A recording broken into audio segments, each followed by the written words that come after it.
Welcome back to the morning show here on Arise News. It's now time to take a look at news stories making headlines around the globe.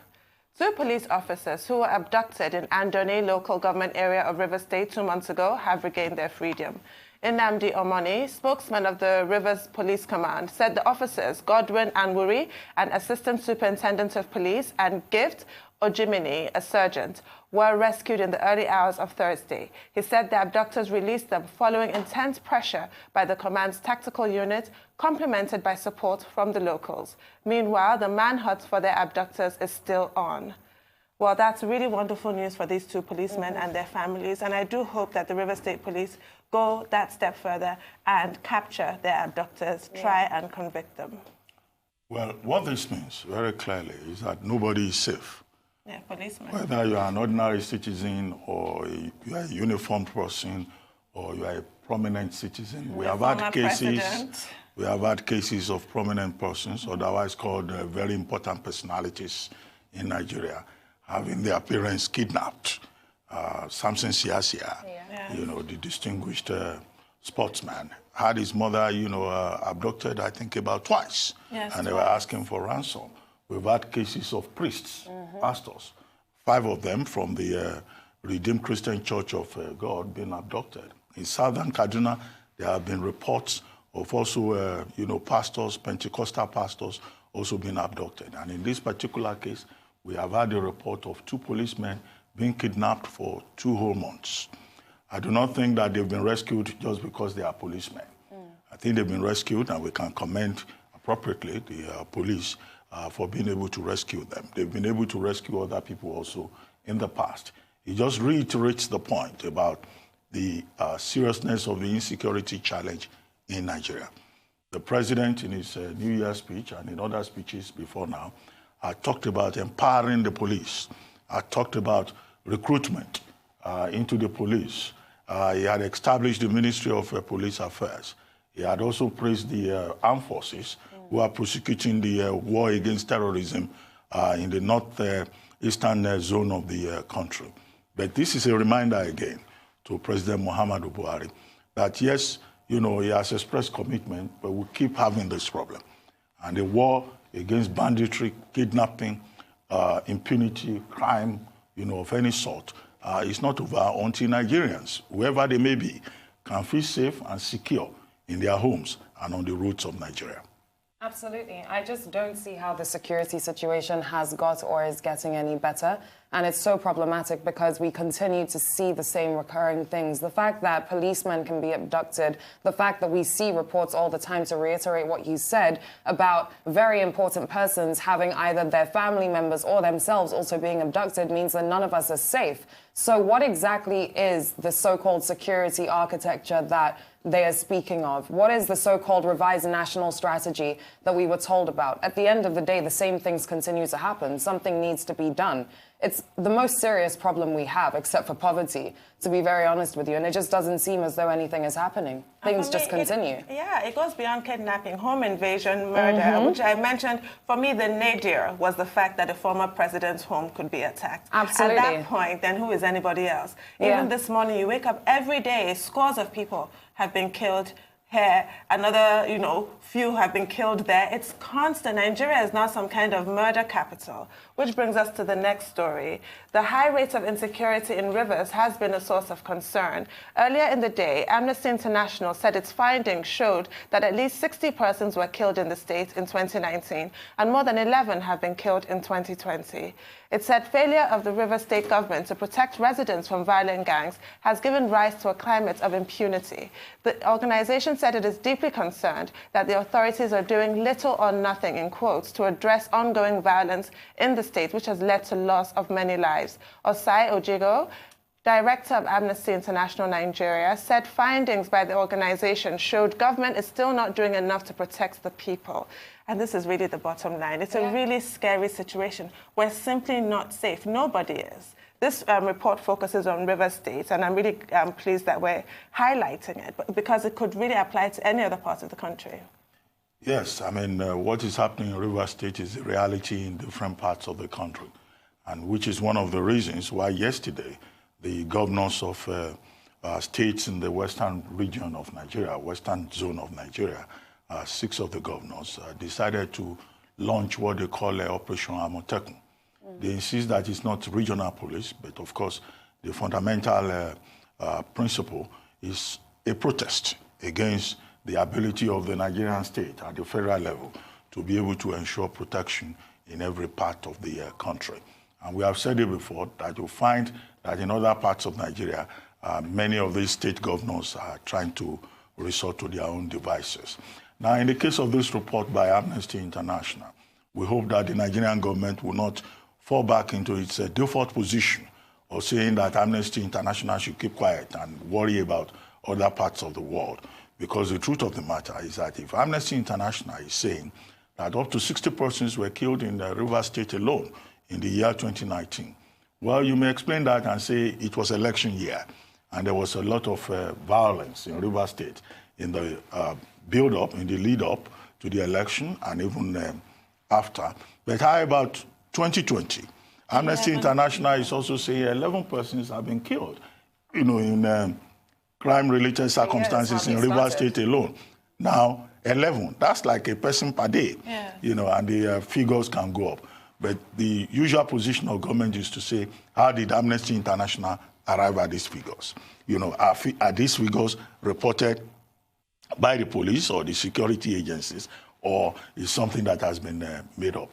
But even if the attitude is that Amnesty International is a foreign organization based in Nigeria, I heard about the Christian Association of Nigeria, which has also been protesting. And only yesterday, we were talking about the Christian Association of Nigeria informing and drawing the attention of the federal government to the fact that not enough is being done to combat, the challenge of insecurity in Nigeria.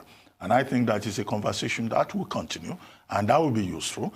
And rather than government seeing it as censoriousness or condemnation, they should see the concerns expressed, either by local or international stakeholders, as an opportunity to rejig, is it the architecture, or is it the national security strategy, and to do a lot more for people, because it's only when the people are safe that they can prosper.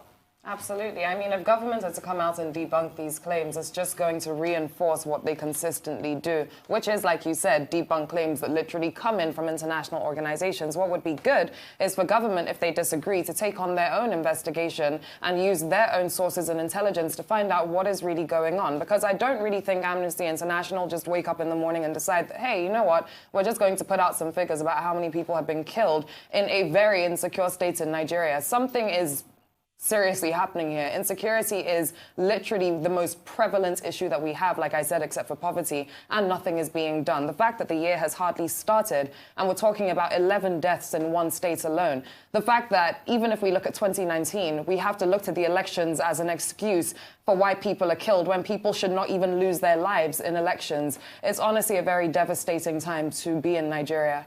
Honestly. Exactly, Leila. And it wasn't Amnesty International that coined the phrase rivers of blood. That is the reality. That is the reality. Yes. Nigeria's Minister of Information and Culture, Lai Mohammed, has directed the National Broadcasting Commission to draw up guidelines for operation of online media. He also directed the regulation of international broadcasters beaming signals into the country. In a statement, the minister said the new regulations will avert hate speech and compel broadcasters to utilize the content and services of Nigerian independent producers in fulfillment of the regulatory requirements for 70% local content. He explained that the new plan will empower local producers with proper funding and investment, enhance foreign collaborations, develop the local industry, raise the standards of local production, and lead to job creation. All of these noble aims for this directive, but all most people are going to see is regulation of online media, because unfortunately last year the Minister of Information and Culture had this huge crusade about having to control what is being said and what is being broadcast. So it appears to be more, the way it will be received might not necessarily be positive in the way that it's imagined. But there's a lot of, noble aims here. But we'll come back for more on that. I want to hear your thoughts, Dr. Abbasi. I really do. We'll be back with more on the news headlines. Please stay with us.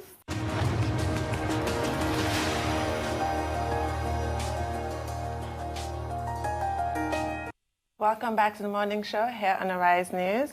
So, Dr. Abati, you're going to share your views. Well, quickly, I agree with you about the way the the regulations by the Minister of Information may be interpreted based on statements that he himself had made in the past and based also on the attitude of the administration with regard to the freedom of the media and the freedom of expression.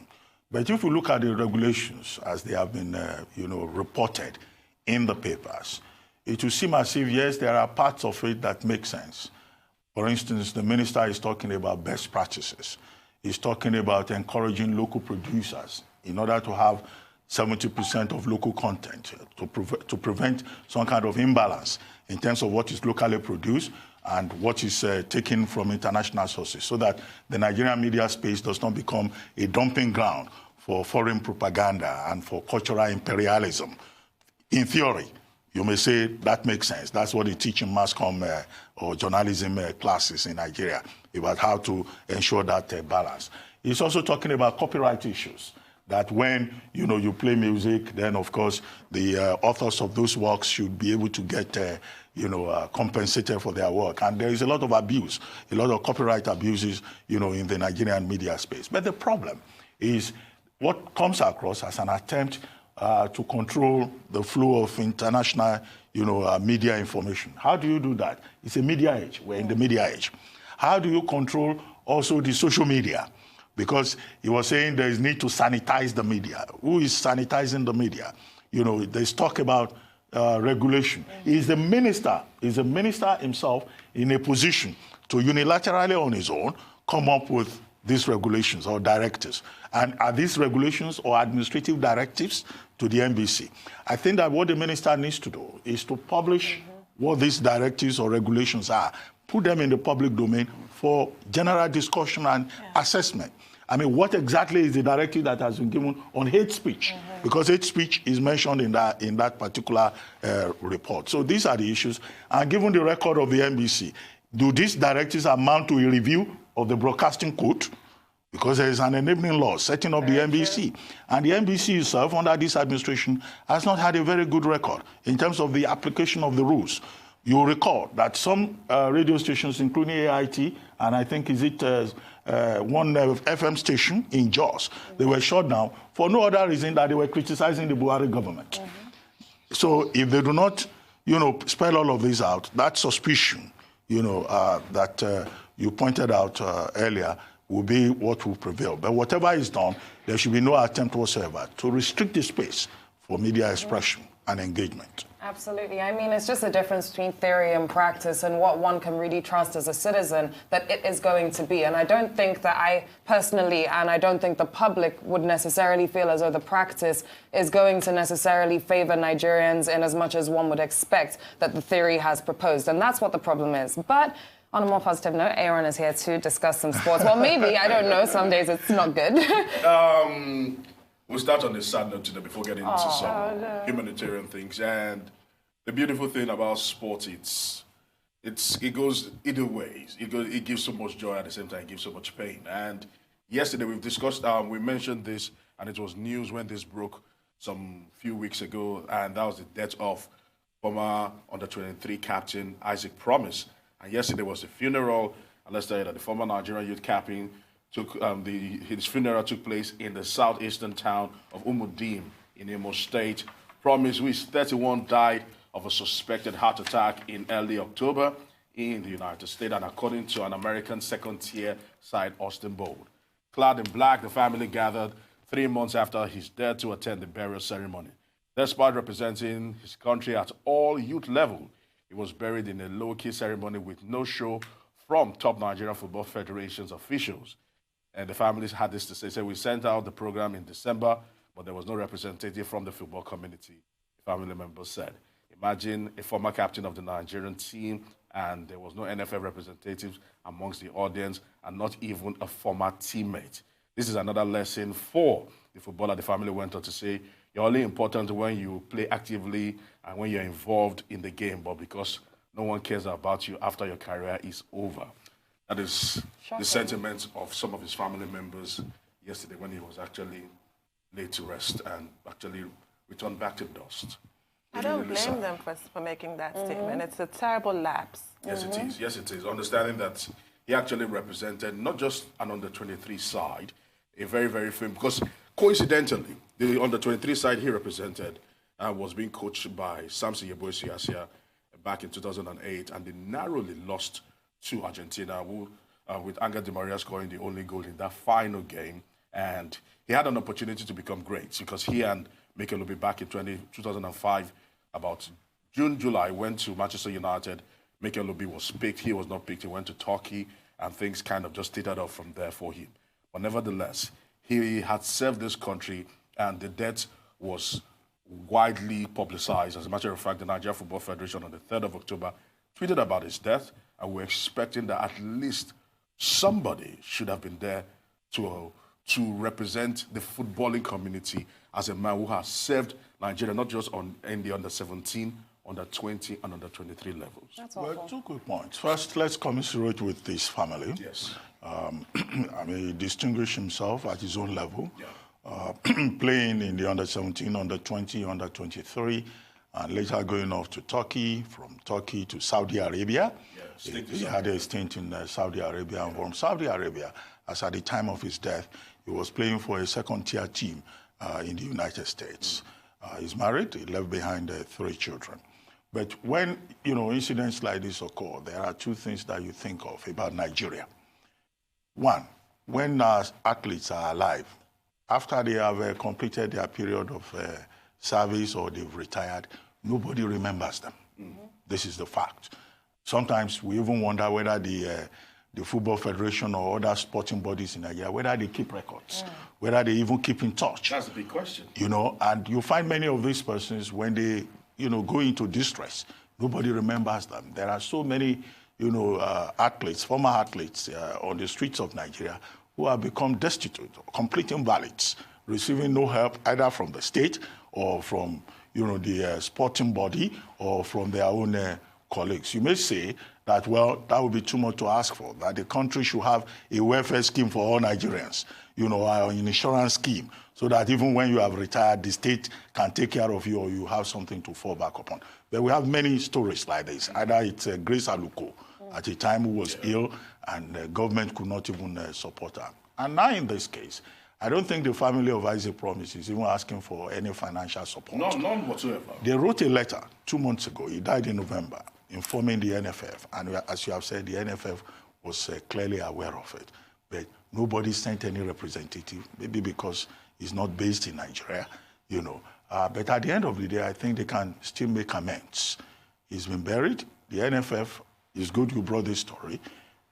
Once they get the story, they should arrange immediately. Amaju Pinnick, that's the head of NFF, yes. Right? He can put a small team together and they go and commiserate properly with the family. That's how decent people behave. The Imo State government also, if they were not represented at that funeral, should send a delegation.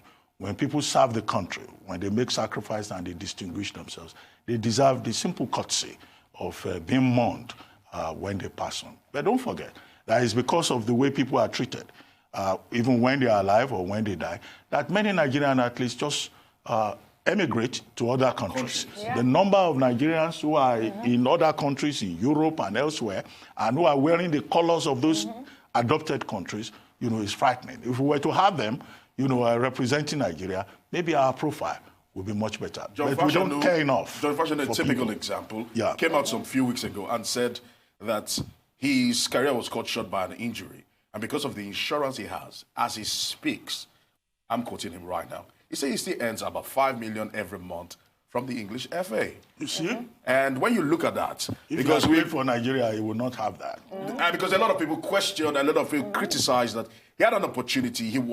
They pleaded with him to join the Nigerian national team, but he chose to represent England, and his English career did not flourish. But nevertheless, looking down the line, he says that right now, whether he would like it or not, his insurance with the English FA gives him 5 million naira every month. Look at that.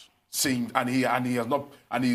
played in the 90s, and this is the 2020s. So you look at that. My issue is you bring this issue up with the NFF and all they do is get defensive. I even recall when we had the NFF media officer come on the show once to discuss, I believe this was during the World Cup, and I believe the Falcons had staged a sit-out over in France simply because of their salaries. And we were addressing it on the program, and all he was doing was getting defensive. But fact of the matter is, they're not protesting over anything, or they're not protesting over nothing. They're actually protesting over something. So do the NFF even take these issues seriously when they are brought up in the media? That's where my concern lies.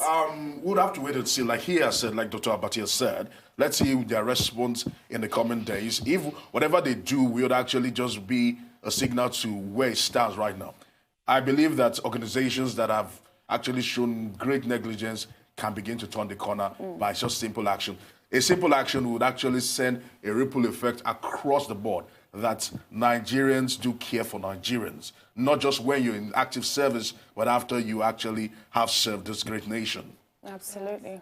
And let's move on to Australia. We know the wildfires that are really ravaging Australia, and let's tell you that some people are trying to do something about that. And of course, racing star Lewis Hamilton has pledged $500,000 towards the Australian bushfire relief effort. The six-time Formula One champion is passionate about environmental and animal welfare issues and has used his social media channels in recent days to highlight the work being done by emergency services and charities to tackle the devastation. Hamilton posted on Twitter, "It breaks my heart to see the devastation the Australian bushfires are causing to people and animals across board. I'm pledging $500,000 to support the animals, wildfire volunteers, and rural fire services." This is quite commendable because at a time like this, all help is actually needed. And I'm happy that sports people are actually coming together because he's not the only one. Shane Wayne, also an Australian cricketer and a commentator, also put up something for his cap that he wore during his playing days, and it actually garnered about $1 million Australian US dollars, about £500,000. And also, another Australian footballer in the EPL, Marty Ryan, has also done the same. He's promised that any save that he's the goalkeeper in England, any save that is made, it would generate $500 from him, which is... Well, I should add to that list Daniel Ricciardo, the Australian F1 competitor, and also add to the list the firemen from New Zealand, from the United States, from Canada, who also volunteered to go and support, the rescue operation in Australia, where 27 people have died, 10.3 million hectares of land have been destroyed, about 1 billion animals, including koalas and bats, have also died. Really sad. Thank you, Aaron. Have a great weekend. You too.